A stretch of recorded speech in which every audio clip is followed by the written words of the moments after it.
I don't know if Judge Roy Moore, RL, is guilty or innocent of the crimes he's been accused of. If guilty, he deserves every sling and arrow he's faced thus far, and many more to come.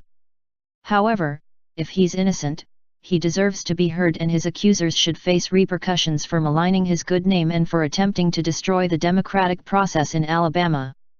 The majority of the accusations against Moore are not criminal, but sure are icky.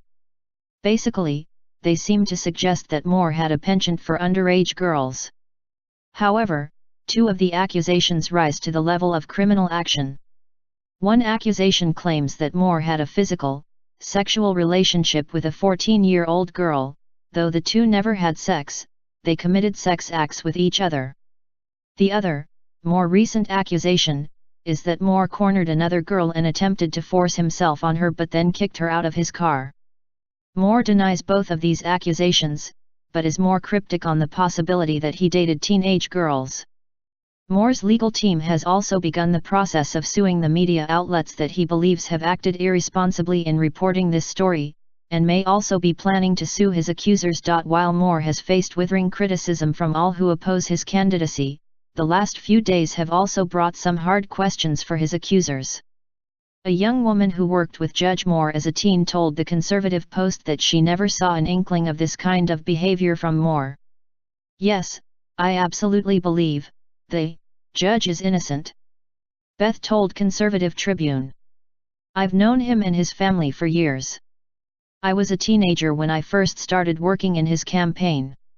And he always honored and respected me and all the others. I always felt safe around him. I never once felt uncomfortable." Earlier this week, The New Yorker and Mediaite both reported that Judge Moore had been banned from the mall in Gadsden, Alabama because of his bad behavior. The only problem with this is that it's just not true.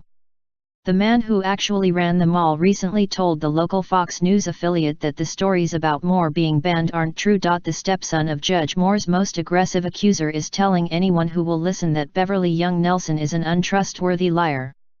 "I know for a fact that there is a lot that woman does not tell the truth on," Nelson claimed in an in-person interview with Breitbart News. "Do I think that Beverly is trustworthy? No, I really don't. Could I see her making it up? The odds are in that favor." The stepson, John Nelson, further argues that he believes his stepmother is being paid to make false accusations against Judge Moore. During the interview here in Atala, Nelson surmised numerous times without offering any evidence that Beverly Nelson was getting paid to make the accusations against Moore. "There is a lot of details that just does not add up," he stated. "Do I believe that she is being paid? I have got a feeling that is so. It's got to be money. Financially, I really do believe that she is out for the money part. Somebody is paying somebody.